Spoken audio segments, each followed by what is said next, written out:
My name's Jay. I live on the Cabot Trail in Cape Breton. I live just past Bedeck in the St. Anne's Bay community, and I live in a little cottage at the end of a dirt road.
My goal is to have, by the spring, a spot on the side of the Cabot Trail that's very accessible, easy to get to for people that are traveling around, to stop in and shoot 12 or more arrows. They get a feel for traditional archery.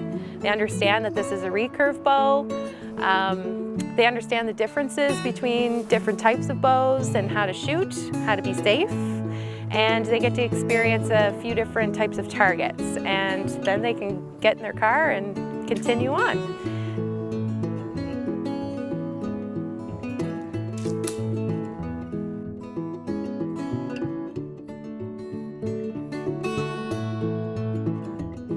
I first started doing archery by getting involved with Scotian Bowmen, which is about a half hour outside of Halifax, when I lived there.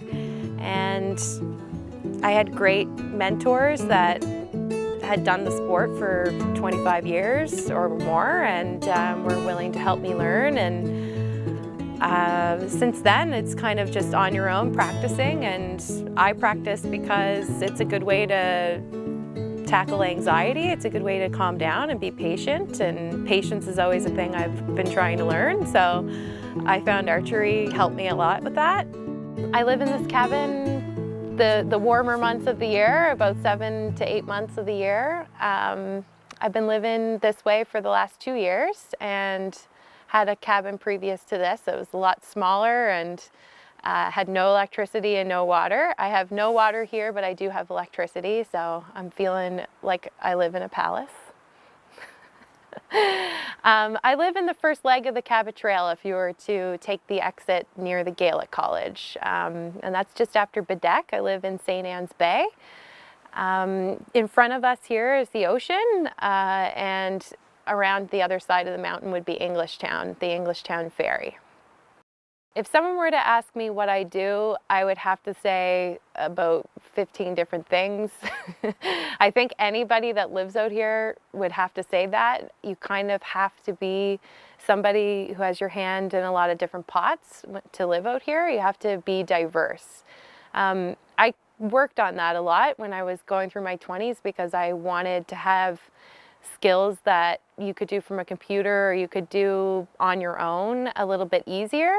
And so it was kind of all part of a plan to get a little bit more rural and to be able to still make some money.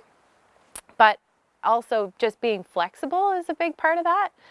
There's money to be made, there's jobs, there's things that don't last, more than a couple months or a couple weeks, or it's part-time or casual. But if you really put the effort into it, you can make a living out here and you can have a life. I chose to come out here and work for somebody for the first 15 months I lived here, and then I decided to go on my own.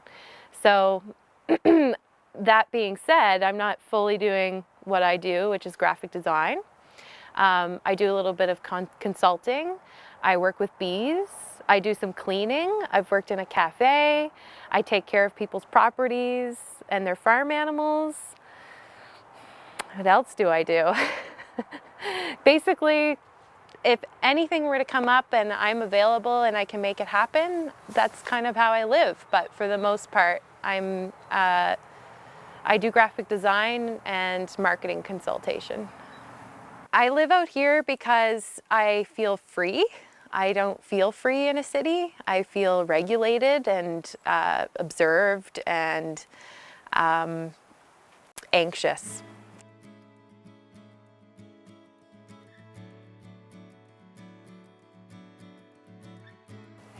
Cape Breton is untouched in so many ways.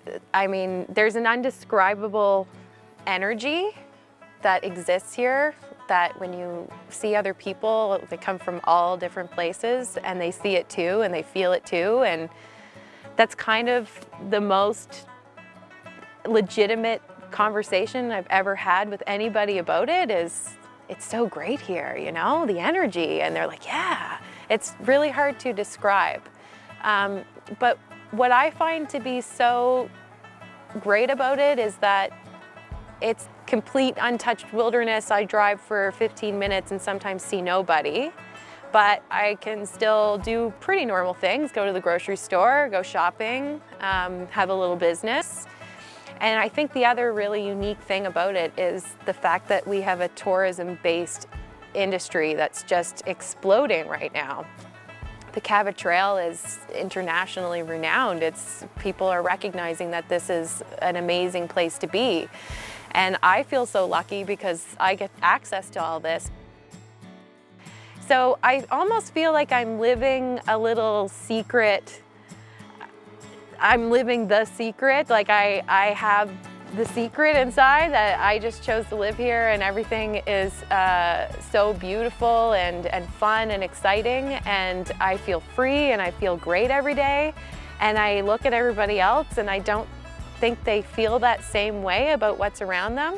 So it's very special to me that I get to feel that way and say that I love this place so much. But it's also a community that's dying and that young people really need to come to the aid of. And I really like to see people who want to live rural actually come and live rural life and take up some of these properties. There's so many for sale, and have Nova Scotians come up here and live in Cape Breton. I have people around me that don't let fear hold them back.